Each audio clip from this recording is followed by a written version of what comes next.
And now, from beyond our dimension, this is the JeffMara podcast.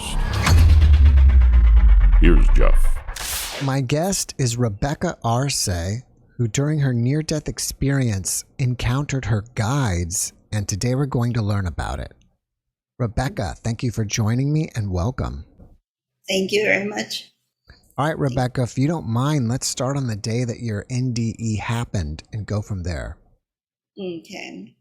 I know I was 19 at that time. I can't remember exactly day and month. Like I said previously, I did have some health issues as a child with severe constipation. And then that one incident, I guess, was the atomic bomb in my body. And so I entered severe fevers, pretty high, 104, 105. I just remember feeling really, really sick. I remember going to the hospital, and then after that, I don't remember much. All I know is from my parents that I was there 4 days, and on the 5th day, when they told them there was nothing else that they could do, if they wanted to stay there or take me home. And so the choice was to take me home. And when I was home, what was interesting is I came back for a little while. And like I said, I remember seeing family, like almost just coming in, like I would wake up, go back down, wake up, go back down. And I would see family members coming in. And they didn't realize they were saying their goodbyes at that moment. I just remember that little bit, and then I was out. And from there, it almost, like I said, it was like a dream state, almost like if I was having a dream, but it was very realistic for a dream because I could see myself moving along. The first thing I saw was a hillside and this beautiful land around me. And I kept looking around, wondering where I was. And slowly, someone would show up and kind of just do this movement of like this way. And I would see these people. They didn't look familiar to me. I didn't know who they were. And I found myself questioning, like, why am I trusting these people? I don't even know who they are, but I'm following them. And sometimes it was the weirdest thing. Like they would lead me to this land path, this almost like if I was taking a hike, and I would see visions. All of a sudden you have a family member, and I'm like, whoa, what was that about? Almost like little TV screens popping up, like showing me certain things of family that was going to occur that I did not understand at that moment. And then at the end of the hillside, there was a cabin.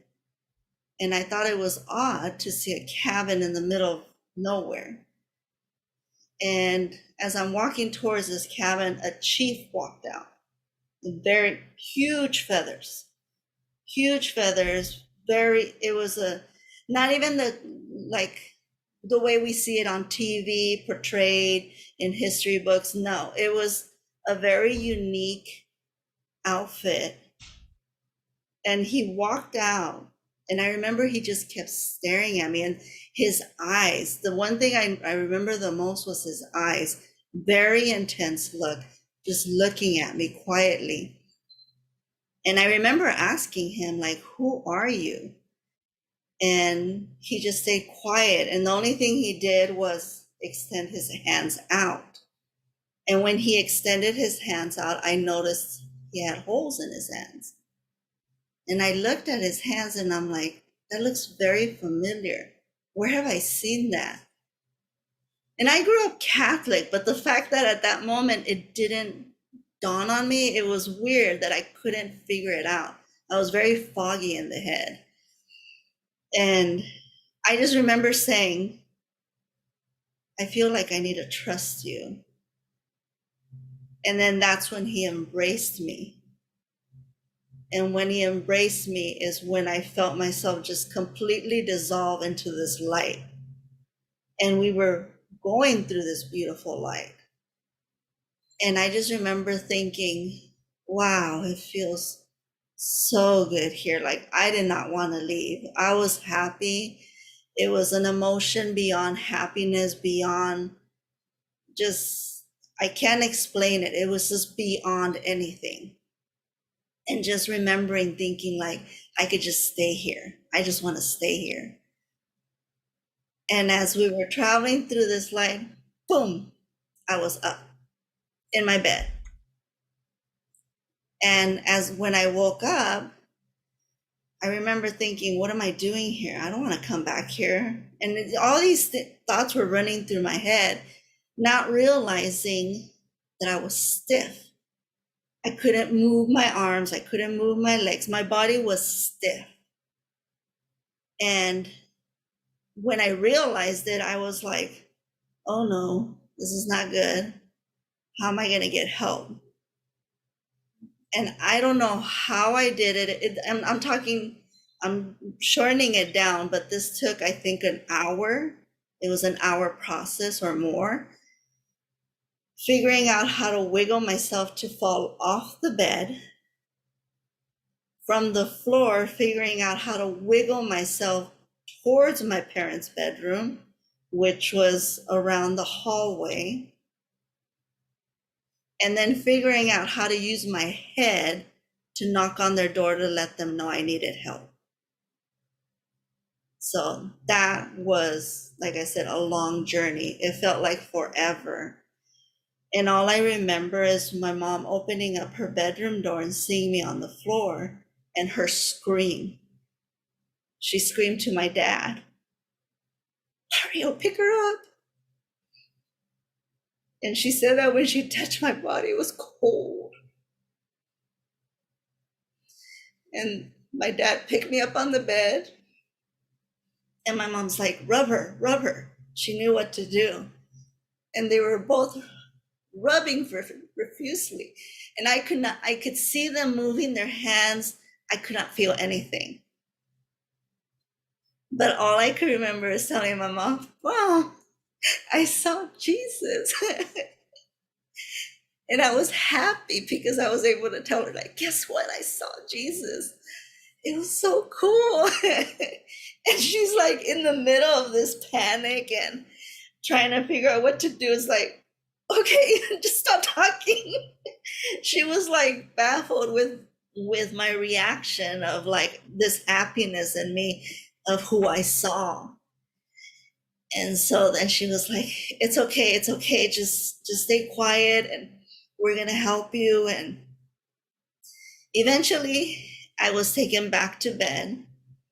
And that morning, I guess this must have been like 1 or 2 in the morning, because I remember they put me back to bed.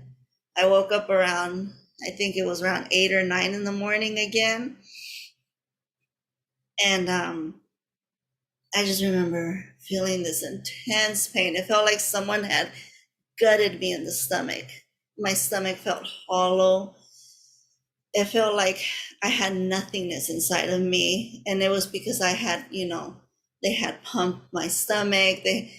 So there was a lot that had been done to me to try to get rid of the severity of the infection. So I felt like I was beaten up. And so I just remember being in pain that whole day. And all this family was coming over, like looking at me like amazed that I was talking. The fever was gone, but I was in a lot of pain. And I remember my grandma came up to me and she goes, how are you feeling? And I said, to be honest with you, I don't know why I came back. This is horrible. I don't want to be here. I'm ready to die. And then she was like looking at me like, don't say that. And I'm like, no, it's okay, Grandma. I'm ready. I'm okay with that. And I told her what I experienced. I'm like, I just want to go back. And she was like, no, you're back for a reason. Don't say that. They were like, again, I kept baffling everyone with my comments of like, I'm ready, guys. I'm ready to go back there. And I remember nighttime came again. And I sat in my bed and like I said, I'm in pain. And I'm like praying, and I said, okay, God, Jesus, whoever came, well, just take me back. I'm ready. I'm ready to go. I'm good to go. I'm sorry for all that I've done. Like, I apologize for any wrongdoings I did as a kid.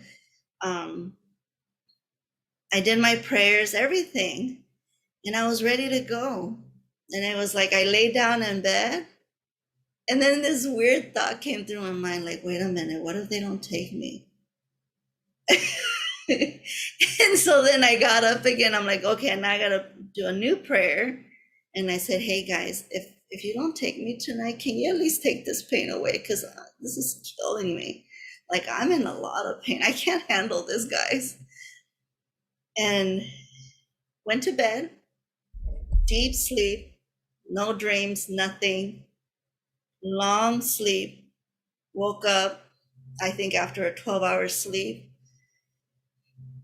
And I remember getting up, and the first thing I did was notice that I felt different. I was still not 100%, but I felt more different from the day before.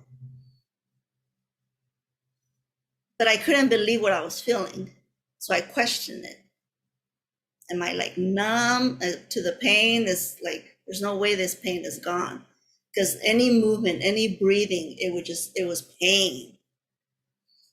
And so I sat up, and I was amazed that I was able to sit up, because I couldn't even sit up. The whole time I was like crouched like this just to be able to tolerate the pain. So I remember sitting up and thinking, wow, it doesn't hurt to sit up. Then I decided to get up. So I got up slowly, and I'm standing in my room, and I'm like thinking, like, there's still no pain. Then I did something that I laugh about now. I'm all like, I decided to hop on one leg to see if it was for real. So I start jumping, no pain. And I was like, that's impossible. And I remember I came out of the room, and I walked towards my mom, and my mom's like, whoa, like, are you okay? And I'm like, Mom, yeah, the pain's gone. It's weird. Like, how is that possible, Mom? Like, there's just no way a pain like that could just go away. And she was like, yeah, that's not realistic. I go, I don't feel pain. I'm okay. I don't feel 100% yet, but at least the pain is gone. And so she just was really confused too. Like, everyone was confused of what had happened. She even took me back to the doctors, and the doctors are like, I don't know, like, we don't know what to tell you. Like, we thought you were a goner. Everything looks like it's going back to normal. Just make sure to keep resting. And so that was 19 to 25. Those years were tough. My immune system was affected. I did have atrophy, especially my right side got affected. I couldn't hold a pencil. I couldn't hold a cup with I'm dominant right hand, so I had to learn how to do a lot of things left-handed. So it was a long recovery of the consequences of the near-death experience. But thankfully, I was able to function, semi-function, but function. So I would go to school part-time, do little things part-time. And I remember just being frustrated, like, why did they let me come back and not be fully functional? All my friends were off to college. All my friends are getting their BAs, which was taking me years just to get an AA only. And so I remember just venting my frustration to a friend of mine, like, this is ridiculous. Like, why did I even come back? What's the purpose of this? And a friend of mine that was attending UC Irvine at the time, a holistic doctor, Dr. Howard Cohn, came to do a talk about alternative care. So she listened, and she grabbed a business card, and she came over to my house, and she goes, I think you need to see this guy. I think he's going to help you on your healing journey. And so I went. because I was already tired from hearing the same story from doctors, like, we don't know, let's try this, let's try that. Nothing was working. And so when I went, he did all this muscle testing and just with his fingers touching, he's all, I'm touching the spleen. He would muscle test without telling anything to this guy. He's like, oh, you've always suffered from constipation. I'm like, yeah, how did you know that? Oh, this organ and that organ is under stress. And he's just rambling on. And I'm thinking, like, how is this guy, no blood tests, no x-rays, just muscle testing me, figuring out all my life, what I suffered from, what was going on with my body. And he's all like, let me put it to you simply. Think of your body as a refrigerator full of food that never gets cleaned out. What grows in it? And when he gave me that description, I was like, oh my God, has that been in my body this whole time? He goes, yeah. He goes, you're pretty much close to being back on the surgery table again. And I'm like, no, I can't go back to the hospital. I just can't. And so he was a very profound shift to my healing journey. From age 25 to 30, major detoxes, major supplements to pretty much restore my body, gain function on my right side. And during this process, when they would do whatever healing session, whether it was their holistic chiropractor, or acupuncture or massage therapy, cranial sacral, Reiki, I was introduced to all of that during that time. Had no idea what that all was. Never knew it existed before then. And I was very curious because when they would touch me, when I would get acupuncture done, it felt like electricity throughout my body. And I would tell them, like, oh my God, I could feel that traveling in my body. And I could feel this and I could feel that. And I'm seeing this and I'm doing, because I would get visions. Like it almost felt like whatever I went through in my near-death experience, it just in a more holistic way, and as a healer, it amped me up. And then that's when they were the ones that told me, hey, you could be a healer, right? You have that capacity. What you went through, it almost like gave you this extra sensory that you're not aware of. And I was like, wait, what? What do you mean? They're like, not any normal person could feel what you've been feeling and describing to us. You are meant to be a healer. And I was like, so I became really curious. Like I wanted to learn more. And then that's when I started going to Golden West College for massage. And they did it very holistically, where I learned more about Reiki, what it meant, what it was about.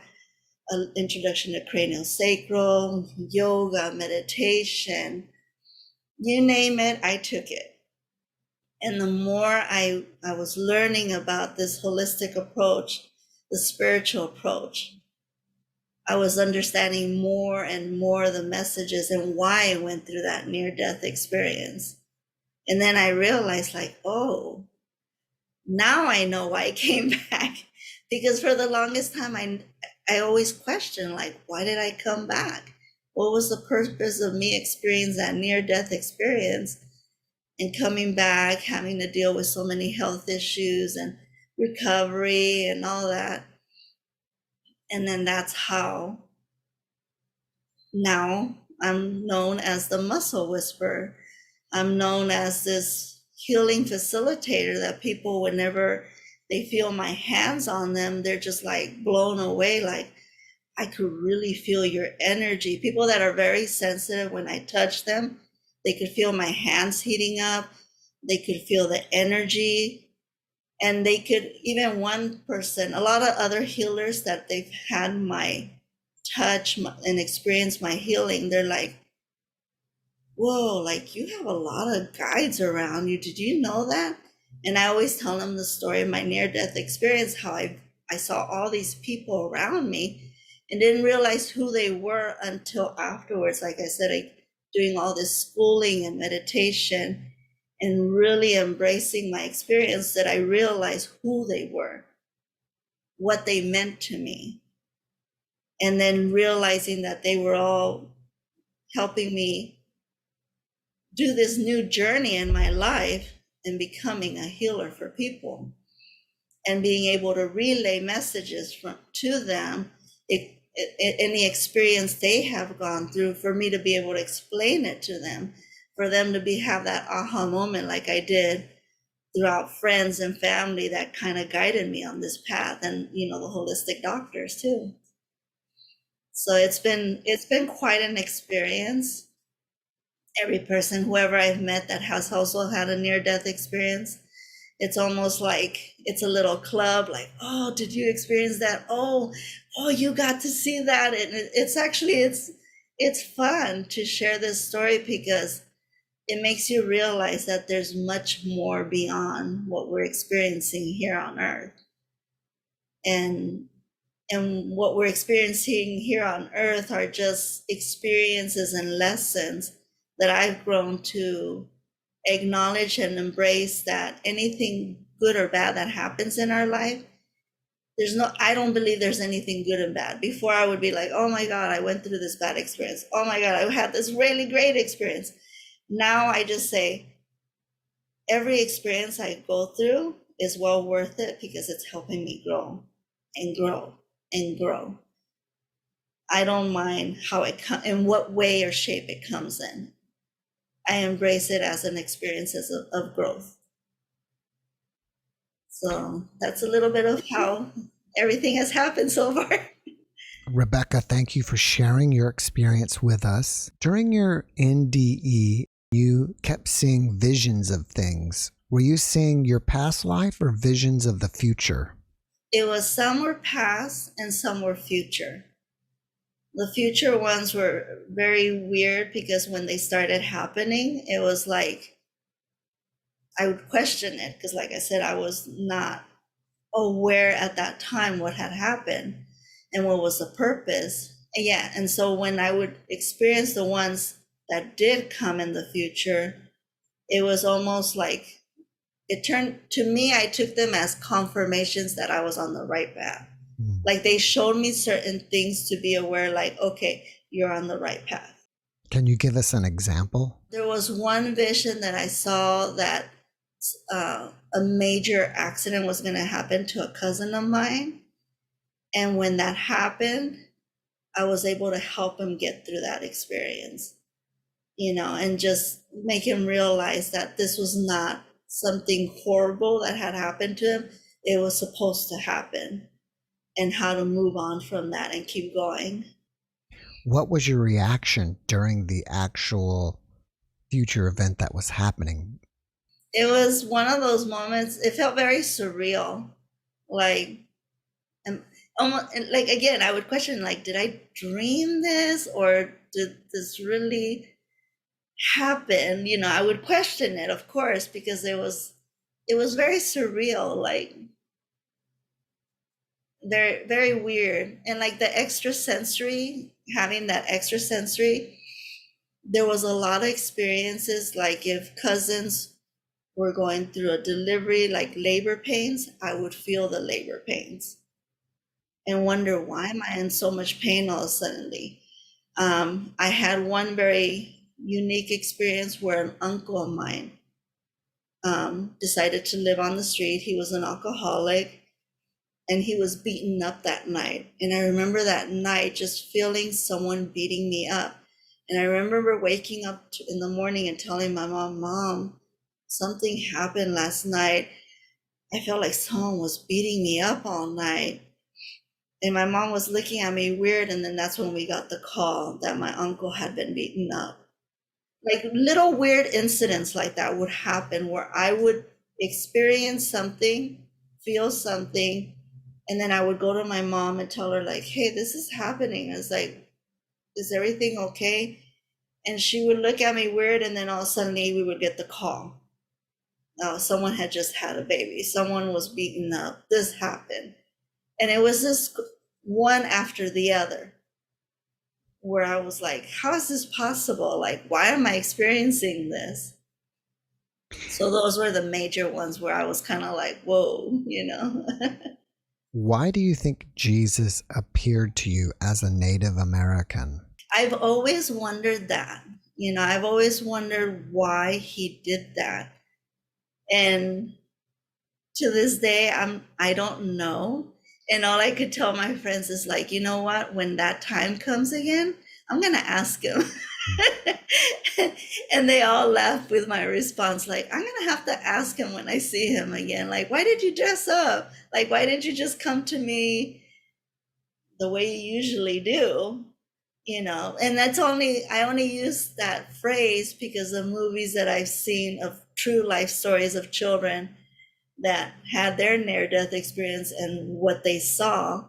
And I'm like, why didn't he come to me dressed that way? Like with the, just nice casual white robe and just his unique own self way. So You mentioned that you grew up Catholic. Are you still Catholic today? no.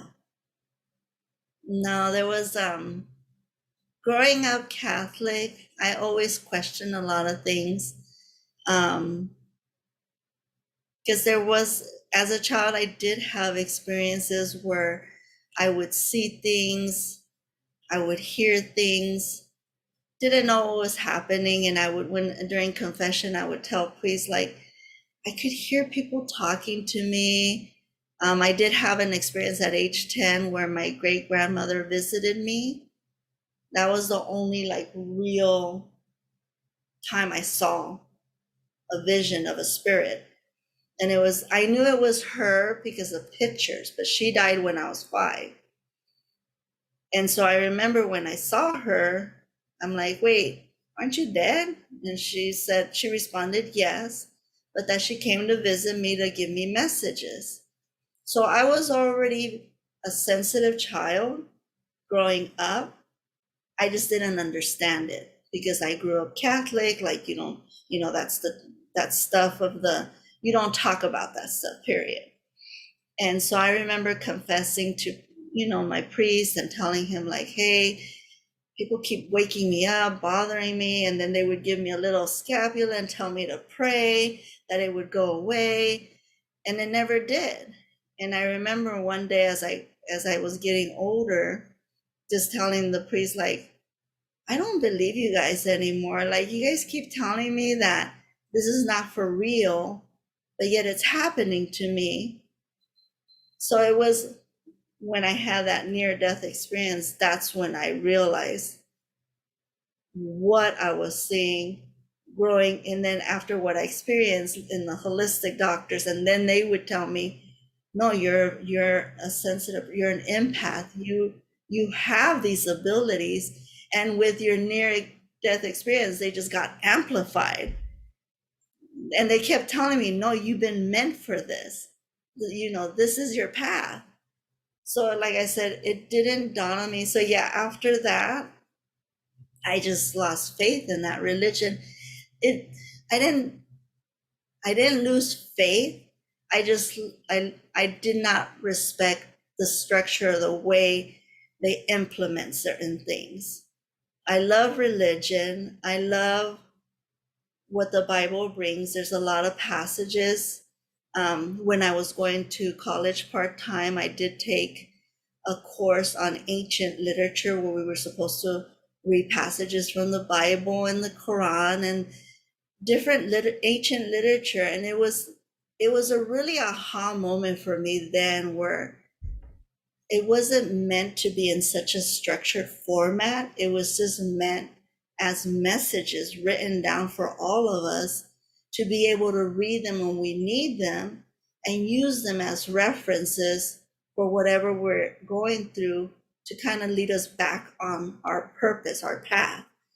So that's when I was able to respect more the Bible and the Quran and any, like I said, I love all religions. I love what they contribute to us, what they bring to us, because I guess after that experience, it just made more sense to me.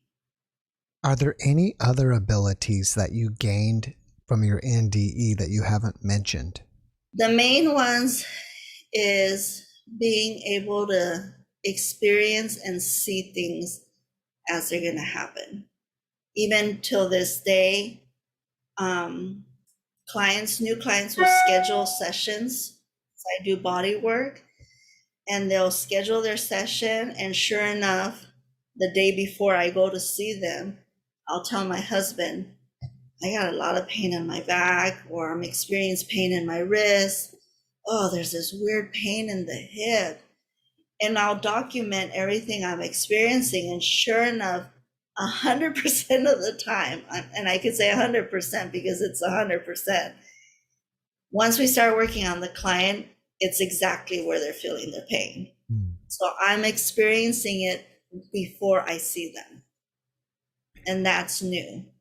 When you were on the other side, you saw Jesus, you saw some other beings, I think that were your guides, but you didn't really know them. Did you see anybody else there that you did know, like family members that had passed over or transitioned over? No, there was no family there, which is another thing that I also question, like, was that, did they know it? I think my question is to them is like, did they know it wasn't my time already? And that's why I didn't see family, because I did not see any family. It was just mainly all these people that I have never seen in my life that were just guiding me. And so it was, I wonder if they knew. I mean, they must have known. I mean, but I think that's one question I'll have for sure when it's time. You know, and a lot of people always crack up when I always say, I'm ready when it's time. You know, when that time comes again, I'll be ready and celebrating it, you know, because I know what I'm going to. So I have no fear. That's great. When other people talk to you about the fear of dying, how do you advise them, or what kind of advice do you give them? I always tell them that they should not fear death. I think the fear is more of not letting go of what they have here, you know. And I always explain to them that they will be able to still see their loved ones, experience their loved ones in a different format, in a different way, because I've been able to experience that. You know, all my loved ones that have passed on after my near-death experience, I've been able to see them. For example, my grandmother, she passed away when I was 30, I want to say 32. And that was after my near-death experience. And I remember we knew she was going to die. She had an aneurysm. They had told us it was not good. It was coming. Her death was coming. And I was celebrating it. A lot of family got really angry with me because I was not behaving in another format of loss and mourning. And all. I was like, oh, because she kept telling us, I'm ready. And I'm like, okay, good. You know, you're going to love it. You know, and I was just like excited for her. And I remember she was very Catholic, very, very Catholic. And I called her on her birthday. She died after her birthday. And in December, her birthday was September. And I remember she called and she goes, I asked her, what do you want for your birthday, Grandma? She goes, I just want to be able to confess and have my last rites. And I'm like, oh, okay. So that day I hanged up, called all these churches, got denied by like a good 20 churches until finally I got that one church that was very open-minded. And they're like, sure. They did she got to confess herself, got her last rites. And she called back all excited, like, oh, thank you, thank you. I got an earful from the whole family, like, what, who the hell do you think you are? I'm like, listen, she's ready to go. She's ready to go. Stop fighting it. It's okay. And I think it was more dealing with other people's fear than the person dying. Because usually when you know you're on your way out, it's like, I'm ready. And so I remember the day she died, I was working, I refused to visit the body at the hospital, because the minute she had that other aneurysm that took her, I knew she was gone already. It was just, they were just keeping the body there as long as they could to continue mourning. So I refused to go to the hospital. I went back to work, continued my daily life, because that's what she told us to do. She said, if anything happens, you need to continue your life. And I said, oh yeah, that's a given. The day she died, I was working in, at that time I was working at the chiropractic office, the holistic doctor that helped me, I was working for them in the back office, and I had the beautiful view of the Newport Beach. It was by the bay where all the boats are parked. And I remember it was during our break, and I would do a lot of filing, and I'm sitting there. And I remember just looking up and then just seeing her in a crystal-like figure flying by and just waving with this big smile on her face.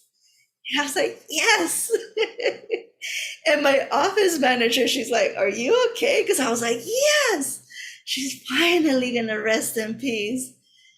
And then she's all like looking at me very weird, like, what is going on? Oh, my grandma just died finally. Poor thing, she suffered a lot. And she's like, okay, you're freaking me out. And I'm like, no, I just saw her. She looked beautiful. I'm so happy for her. And then the phone rings, and my office manager's like, if that's your family letting you know that she just passed, I'm going to freak out. I'm going to need to go take a walk. Sure enough, she picks up the phone. It's my uncle to let me know that she had just passed. And my office manager's all like, that's it. I got to go. I'll be back in an hour. But those are the experiences that I appreciate. And with all the loved ones that have passed, I think I love those experiences more, because they do come back and tell me like, hey, I'm good. Wow, everything you told me was so true. You know, an uncle, the most recent one was an uncle of mine. When he passed, you know, he passed away in his home. And I went to take my mom just to say her goodbyes. And I remember just looking at the distance at his body and just thinking like, that's just the body. Whatever we come in is not how we leave. It's the spirit. And so I remember I came home after that, and I sat in my room, and I'm like, well, it was great when you were here. You were the funniest uncle, because he was a comedian, a drunk. He was always drunk, very comedic, very playful. And I remember I was sitting there, and he always had this habit. He had a very heavy hand, and he would always pat me on my head, like very heavy. And I'm talking to him, and I'm like, yeah, it was so great. I have so many great memories. I can't wait to see you again when that time comes for me. And I remember he patted me. I remember feeling the pat, and I was like, oh, you came, thank you, you know. But those are the experiences I gained after the near-death experience, where I'm able to actually see them transition, see them, experience them after that, their joy. And just knowing that that's where I'll be going to one day. What do you think inspires you about your NDE? What inspires me? It gave me a purpose. It truly gave me a purpose to discover more within me, discover what we're capable of, because we really don't think we're capable of much until you have those moments. And I always say we are each other's heroes. We are each other's healers. We are each other's teachers. You know, any experience, whether it's something small and simple or big or grand, is worth telling in sharing, because we all learn from each other this way. Has the memory of your NDE faded over time? No, I still remember it. Every time I share the story, I sometimes feel butterflies, the same butterflies I felt when I was going through the light. You know, that, like I said, I can't describe it, but I could feel it still.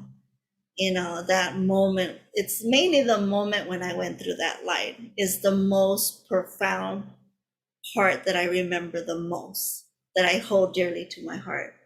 Was it a white light or a golden light? For me, it was very white, like a very like beyond. I mean, we've been to a doctor's offices, like surgery tables where they have that bright white light. It was even whiter than that. I mean, it's just this light that is very powerful, and just being in that light you could feel the intensity of it. But to me, it was, I think the closest that I could describe it is as a lightning when it comes down, the way it just flashes. When you're going through it, you could see the flashing, but it's a wonderful feeling. There's no fear when you see that. So you're saying that you're in a white light, but as you move through it, it flashes too. Yeah, it's I don't want to say glitter like, because it's beyond glitter. It's these flash, it's a light that's also like you just experience it. Every time it flashes, you experience this intensity of joy and happiness, and it's quadruple, it's like beyond happiness, and just, like I said, I just remember when I went through it, just thinking like, this is great. Like, this is, I want to stay here. I just want to be here. I don't want to go in. I just want to be here. I remember thinking that. Just want to stay here. All right. So this put you on your path to becoming a healer. And now you have an office, or you're referred to as the Duo Dragons? Yes. So my husband came to me 3 years ago. Yeah, that's a great story. So I had just finished my advanced course in neuromuscular. Like I said, I never stopped learning because I'm just fascinated about the miracle of our body, the way he created us, whatever source this is, whoever this is, God, Jesus, a combination. The way they created us and how the capacity our bodies have to heal. So I'm always learning. So I had just finished this advanced course in neuromuscular therapy, and the liaison of the school kept my contact in case, if any student wanted tutoring, because they all knew at my school I was very gifted. The minute I walked in that school, they were like, whoa. It's like, this girl's really gifted. The teachers were blown away. Every time I would touch them, they were just like, oh, you are something special, aren't you? Because I would make them feel things. And so the liaison got a hold of me and said, hey, I know you're renting this room, precisely this room we're in. And would you be willing to rent it to a male? Because I was only doing it for females. I don't know about it. But I trusted, I meditated, I spoke with my guys, and they're like, yep, it's okay. I'm like, okay, send him over. Got to talk to him. I even kind of like called classmates. But the funniest thing was talking to my guy. It's like, why are you guys sending me this chihuahua? He would not stop talking. He was like, I'm like, why are you guys sending me this guy? It's too much to handle. His energy, I can't handle it. And I would ask them, like, why did you guys let me do this? That was in April. In June, my sister gets diagnosed with ovarian cancer, stage 3. So then I'm like, oh, okay, let me consult with my guides again. Okay, guys, what's this about? What am I supposed to learn from this experience? How can I help my sister? My sister had not experienced any major health problems until this moment of 2018. So she was scared. And she's still very scared. She's in the hospital right now. And I keep telling her, trust the process. Trust it. You're okay. Your guides are with you. This is happening for a reason. Just trust the process. Stay calm. And it was meant, the reason he moved in is because of my sister. So when she got diagnosed, I sat with my guides and they said, you can work on her, but you can't do it alone. And I'm like, well, who am I going to ask? And they're like, hello, who's in the room, 2 rooms down from you? And so I came up to him and I said, hey, I know you're finishing school and you were planning to move on, because he had told me once I finish school in August, I'm out of here. But I feel like we're meant to work on my sister. And so he was very excited. I remember you were very excited and then very intrigued and interested, like, wait, did your guides tell you this? Because I would tell him some things and he was so intrigued about me. And he goes, wait, did your guides tell you this? And I'm like, yeah, actually they did. And so then he has his gifts too. And he consulted his, and he heard that little whisper, yeah, you're meant to be here. And so we started working together. And what we did was we practiced on friends and family.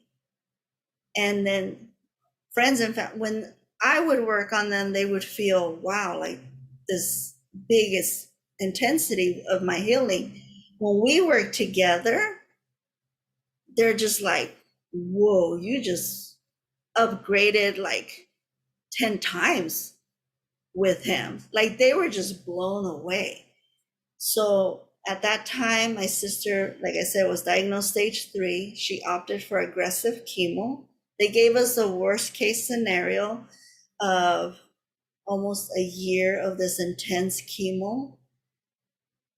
She started it in September of 2018. By December, on Christmas Eve, she gets the phone call. Your numbers are so low, it's almost considered cancer-free. And she couldn't believe it. It's only 4 months. And I mean, she went through a lot during that time. And I remember like a year later for her death. Yeah, she was diagnosed cancer-free exactly a year from June. The month of June she got diagnosed. That following year, June, she was diagnosed cancer-free. But before that, we did a little interview with her, just like we're doing right now, for her to share her experience of how we helped her during that process. And she said, she goes, if it wasn't for you guys, every week I was ready to quit. Every week I was ready to throw in the towel and just say, just let me die, And I looked at her like interesting, like, wow, She goes, but I would feel so much better after you guys would work on me. And she goes, and I would say, you know what, I could do 1 more week. And that was every week. Every week she was ready to throw in the towel. We would work. She would get chemo in the middle of the week, every Sunday, like church. We were working on her. And she would feel better. And she would say, oh, okay, I could do 1 more week. I could do 1 more week. And that's what got her through. And she was in remission from 2019 to 2021. Just recently, they noticed a shift in her numbers. It's not really bad. It's not even considered stage 1. It's like borderline. She's just, anything above 35 is considered cancer. Anything below 35, how they document that number through her blood, is cancer-free. She went as high up as 100 and then started going down again. The last test that she had was 38. And even though her numbers are low, she's experiencing inflammation, and she did develop a few more tumors. She also has hernias. And the reason why she's in the hospital is not from the cancer, but the consequences. So the tumors and the hernias are compressing on the intestines and causing a blockage. So right now she's in the hospital for that. After watching this podcast, people may want to reach out to you and ask you questions or chit chat with you. Are you open to that? Yes, I'm very open. Even with our new clients, future clients, previous clients, I always tell them, I'm here of service. Whatever insight I can provide, I know that's my purpose. So I'm open to receive questions, anything that they need. I'm an open book, and so any way I can help, I'm here of service. What's the best way to contact you? You could go to our website. It's called Dual Dragons. It's DUO Dragons with an S.com. You could get all our information there, a little bit more of what we do, what services we provide, pricing, and you could also reach us via email, which is JB as in boy, R at dualdragons.com, or our business number that is 949-942-1428. All right. Well, before we finish up, can you leave us with one last positive message? One last positive message. I say this a lot to people when people are feeling down or they think, what's my purpose? I don't feel like I have a purpose like you. Because I get that a lot. They look at me and they think I'm this grand person. I said, no, we are all part of this grand project. I remind them that they're all part of this, and I always tell them, keep looking, pay attention in those quiet moments when you're asking, because you do get messages. Sometimes we just let busy life get in the way. And we don't pay attention, and they show this in the movies a lot. I'm always amazed now when I watch movies, how much they kind of leak messages through movies too, and it's just paying attention to those little messages or those moments. I always tell them it could be a moment that you read a passage through a book and it just made you feel good. Pay attention why it made you feel good. What was in that passage? Why did it affect you? Because another person can read it and they won't feel anything. So what was the purpose of that? Pay attention to those little details, the moments you feel chills, your gut instinct. We all have these beautiful senses besides tastes, sight, to be able to hear, touch, feel. There's more beyond that. Those moments, as mothers, I tell them, whenever I'm helping mothers with their babies, teaching them massages or ways to take care of their children, and they're like, but how do I know? I'm like, believe me, you'll know. You know when to wake up. Haven't you noticed that? Like when you wake up, that's time to go to your baby. And they're like, yeah, I always find that odd. We develop these senses that we're not aware of, that we don't pay attention to. So always pay attention, even when you're feeling down. Embrace that, because when you feel down, there's a reason for it. There's a reason to pay attention to it. Hug it, embrace it. When you're feeling the best, when you're the happiest, hug it and embrace it. I always tell them that everything you experience through life, experience it, embrace it. You will learn so much about yourself and realize these bigger things about you. We are all unique. We are all special. We are all born from this light. So I always just remind yourself of that. Can everybody contact their guides? And if so, how do we do it? Yes, you can. Like I said, sometimes it's just a whisper. It's the thought in your head. Sometimes, a lot of people will say, had this when we're having just simple conversation with friends, and oh yeah, I was going through this and I kept telling myself like, this is impossible. I'm doubting this and that, because they're getting messages. They're having this self-talk with themselves.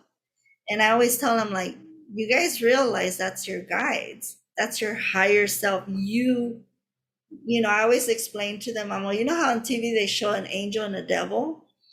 Well, that's pretty precise because we have our light and dark side of us. We were made this way to be able to experience life. I go, that's you. That's the good you and the little mischievous you. I never say that. I say the little mischievous you. I go, and then there's a higher you. And then there's all these people. So when you're having those moments when you're talking to yourself and you hear that little voice, we always think, oh, that's just me having my thoughts. But those thoughts, those are messages. And we don't realize that. Like I said, pay attention to that. How did you come up with that? There's moments, I'm sure a lot of us, and a lot of friends have confirmed this, that sometimes they get ideas or thoughts that they would have never thought of. That's not you, that's your guides. So when I explain to them that, they're like, oh, that makes sense. Like, yeah, because I would have never thought of that. I would have never told myself that. And I go, yeah, because that's your guides. That little inner voice within you is your guide. They're with us all times. So yes, I'm a firm believer you can connect with your guides. They're always with you. Sometimes you doubt them. And I always tell them, when you doubt them, what happens? They keep bugging you. And things keep happening until you finally listen. That's your guides. Rebecca, thank you again for being my guest. I really appreciate you, and I wish you a great rest of your evening. Thank you so much. It was a pleasure. Likewise. Thanks for watching the JeffMara podcast. I really appreciate you. Another way to show support is through YouTube memberships. And if you do, there are loyalty badges and other perks depending on your level of membership. All you need to do is click the join button underneath the video to find out more. Thank you for your support.